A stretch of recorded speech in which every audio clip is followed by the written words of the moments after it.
ሄለን እንደፈከረችውም ሁሉንም ነገር ለሰላም ነገረቻት።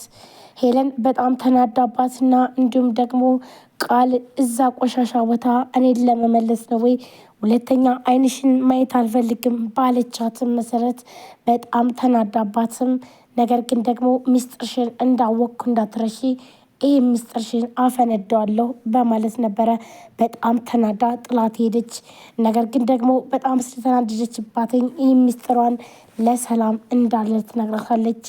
እንዲሁም ብሌን ቤትም ለቃ ስራ ለቀሽ ውጭ ባላት መሰረት ለእናቷ ስትል ስራዋን ለቃ ሞታለች።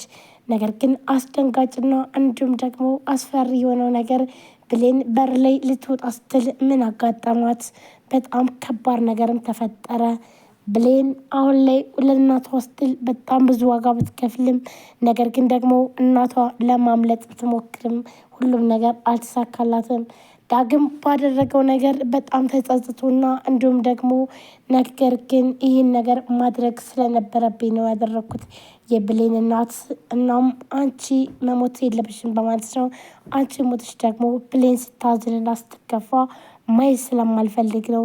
ይህ ደግሞ ለደህንነት ስል ነው ይህን ነገር ያደረግኩት በማለት የብሌን እናትን በጣም ተናዳ እንዴት ነው ቆይ ግን በእጄ በልተህ ጠጥተህ እንዴት ይህን ነገር ታደርጋለህ ብላ በጣም ተናዳም ስትናገረው ይሄን ነገር ወዶ ሳይሆን በግዱ እንዳደረገውና እንዲሁም ደግሞ ሳይፈልግ ወይም ደግሞ ለብሌን ሲል እንዳደረገውም ይነግራታል። ነገር ግን ደግሞ የብሌን እናት በፍጹም ይህንን አላመነችም ነበር። ዳግምን በጣም ተጸጽቶ ቁጭ ብሎ እያለቀሰም እያለ የብሌን እናት አንስታ ዳግምን ትፈነክተዋለች። ከፈነከተችም በኋላ ለማምለጥ ስትሞክር ግን መንገድ ላይ ሌላኛው አጋች ይዛትና እንዲሁም አፏን አፍኖ በጣም ያሰቃያታል። የብሌን አሳዳጊ ወይም ደግሞ እናት በጣም አደጋ ውስጥና እንዲሁም ደግሞ እያሰቃያትም ትገኛለች። ነገር ግን ደግሞ ለብሌን ደውለው አሳዳጊ እናችን አግተናታል፣ ስለዚህ እንገላታለን በማለት እኛ የምንልሽን ነገር ካላደረግሽ እናትሽን በፍጹም ልታገኝ አቺም ይሏታል። ብሌንም በጣም በመደንገጥ ቆይ አንተ ማነህ በማለት ትጠይቀዋለች። እሱም ደግሞ ማንነቱን መናገር እንደማይፈልግና እንዲሁም ደግሞ ግን መጨረሻው ግዴታ ከዛ ቤት እንድትወጣ ወይም ደግሞ እንዳለ ልብሷን ሁሉ ይዛ ሰላምን እንደማትመለስና ሁለተኛ ሰው ቤት መስራት እንደማትፈልግም ነግራት ትወጣለች። ይህንን ሳትፈልግ ያደረገችው ብሌን ስለተገደደች ነው። ሰላምን በመደንገጥ ቆይ ምን አስከፋዎች ብላም ትጠይቃታለች። እናም ብሌንም ካሁን በኋላ ሰው ቤት መስራት ስለማልፈልግ እንጂ በፍጹም አላስከፋሽኝም ብላም ትመልስላታለች። ነገር ግን ብሌን ይህን ነገርም እያደረገች ግን እየተጨናነቀች ቆይ ግን እናቴን በምን ምክንያት ነው ልትታገት የቻለችው? ይህ የኔ ጦስ ነው፣ በእኔ ምክንያት ነው በማለት ራሷን ተጠያቂነት እያደረገች ዳግምም ቤቱ ተመልሶም ነበረ። እናም ብሌን ካገኘችውም በኋላ ቆይ ግን ምን ነው የተፈነከትከው ብላም ትጠይቀዋለች። ዳግም በጣም ተፈንክቶ ነበረ። ብሌንም በጣም ትደነግጣለች። ቆይ ለምንድን ነው እንዴት ነው እንደዚህ ያደረጉህ እነማን ናቸው በማለት ነበረ በጣም ተናዳ ስትጠይቀው የነበረ። ዳግምም ደግሞ ምንም እንዳልሆነና እንዲሁም ደግሞ እንጨት ወርቆ እንደጎደው ይነግራታል። እሷም ደግሞ ግዴታ ሐኪም ቤት ካልሄድን ብላ ታስገድደው ዳግምን በፍጹም ሐኪም ቤት አልሄድም ይላታል። ይህን ነገር ስትለው ወይም ደግሞ ስትጨነቅለት ቆይ ግን ለምንድን ነው ይህን ያክል እንደዚህ እያስተጨነቅሽ እኔን አትጉጂኝ እባክሽን ብሌን እያለ ዳግምም በራሱ ማሰብ ጀመረ።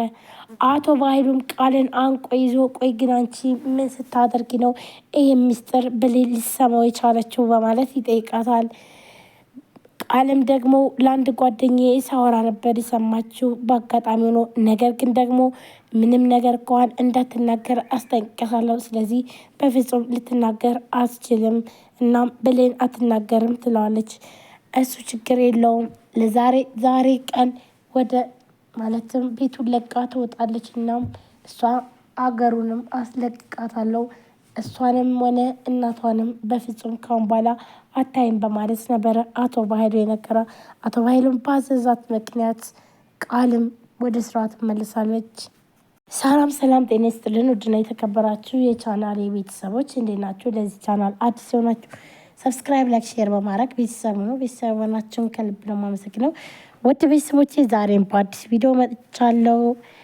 አደራ ቀጣይ ክፍል ይዤላችሁ መጥቻለሁ። እንግዲህ የብሌን አሳዳጊ እንደታገተች ነች። አሁንም ቢሆን በጣም እየተሰቃየች ነው ያለችው። እንዲሁም በሚያሳዝነው ሁኔታ እንግዲህ ብሌን ከሰላም ቤት እንድትወጣ ተደርጋለች። ከሰላም ቤት ግን ስትወጣ ምን አጋጠማት የሚለውንም የምነግራችሁ ይሆናል። ምክንያቱም ደግሞ በር ላይ ባለችበት ሰዓት በጣም ከባድ ነገር አይታለች ማለት ነው። ብሌንን ያስደነገጣት በር ላይ እንዳለች እና እንዲሁም ደግሞ ቃል ፋይሉን እየላከች እያለ ነገር ግን ደግሞ ወደ ሌላ ተሳስታ ስለላከችው እና እንዲሁም ይህም አስደንግጦታል። በተለይ ደግሞ ይህንን በድብቅ የያዘችውን ፍላሽ ወይም ደግሞ መረጃ ስትልክ ነበር እና ሰላም ትደርስባታለች ማለት ነው። ሰላምን ምንድን ነው በማለት ታፋጥጣታለች። እንዲሁም ላፍተቡን ስታይባትኝ በጣም ትደነግጥና ነገር ግን ለማስተባበር ብትሞክርም ግን ደግሞ በፍጹም ይህ ነገር ሊስተካከል አልቻለም። በማስተባበርም ሆነ በምን ሆነ ሊመለስ አይችልም ማለት ነው። ትክክለኛ መረጃው ነገር። ስለዚህ ቃል አሁን ላይ እየተዋረደች ነው። ነገር ግን አሁን ላይ ብሌንም ከቤት ብትወጣ ከቤት ወጣ ምን ለእናቷ ስትል ነው። እናቷም ደግሞ አምልጣ በር ላይ እንግዲህ በር ላይ ያስደነግጣት ነገር ቃልን ምንድን ነው እናቷ በር ላይ ተመጣች ወይስ ምንድን ነው የሚለውን የምነግራችሁናል። ውድ ቤተሰቦች ቪዲዮ ላይክ፣ ሼር፣ ሰብስክራይብ እያደረጋችሁ ስለምታበረታቱኝ ከልብ አመሰግናለሁ። እንዲሁም ደግሞ አዲስ ከሆናችሁ ሰብስክራይብ አድርጋችሁ የደወል ምልክቷን መጫናችሁን አትርሱ። ውድ ቤተሰቦች እንግዲህ አደራ ቀጣይ ክፍል ዛሬ ይዤላችሁ መጥቻለሁ። ምን ተፈጠረ የሚለውን የምነግራችሁ ይሆናል። እንግዲህ አደራ በጣም የሚያሳዝን ድራማ ነው ማለት ነው። ይህ ማለት እንግዲህ ዳግምም ይህ ባደረገው ነገር በጣም ተጸጽቷል። ምክንያቱም ደግሞ የብሌን እናት በጣም ስቃይና ፈተና እያጋጠማት ስለሆነ ስለዚህ ይህንን እኔ ባላግታት ኑሮ ይህ ሁሉ ነገር በብሌን እናት ላይ አይመጣም ነበር በማለት ነበረ ማለት ነው። የብሌን እናት ውሃ እንኳን የምትጠጣው አታ በጣም ስትሰቃይ ነው ያየናት። ነገር ግን ደግሞ ብሌን እናትን በጣም የተሰማትና ያዘነችበት እንዴት ነው ልጄን ብሎ ቀርቦ እንዴት ነው የልጅ በእጅ በልቶ ጠጥቶ እንዴት እኔን ያግተኛል በማለት ነበር። እንግዲህ ዳግምን አንተ የማትረባ ነህ፣ እንዴት ነው በእጅ በልተህ ጠጥተህ ይህን ነገር እንዴት ትሰራለህ ብላ በጣም ተናዳ ነበረ ስትናገረው የነበረ ማለት ነው። ዳግምም ግን ደግሞ የብሌን እናት እንግዲህ ብሌን ስታለቅስና ስታዝን ማየት ስለማልፈልግ ነው ይህን ነገር ያደረግኩትኝ፣ እኔ ባላግትሽ ግን ኖሮ ይገሉሽ ነበረ በማለት ነበር እንግዲህ የተናገረው ማለት ነው። ቃልም በጣም ተናዳለች እንግዲህ አሁን ላይ። እንዲሁም እንግዲህ ጓደኛዋ ሚስጥሯ እንዳለ ዝርግፍግፍ አርጋባታለች። ስለዚህ ሁለቱም ተፋጠዋል ማለት ነው። እንዲሁም ሰላም እውነቱን አውቃለች። በቀጣይ ክፍልስ ምን ይፈጠራል የሚለውንም የምናይ ይሆናል። እንግዲህ ብሌን ከሰላም ቤት ከወጣችስ ምን ይፈጠራል? ምንስ ይገጥማታል? እሷንስ ያግቷታል ወይንስ የሚለውንም የምናይ ይሆናል።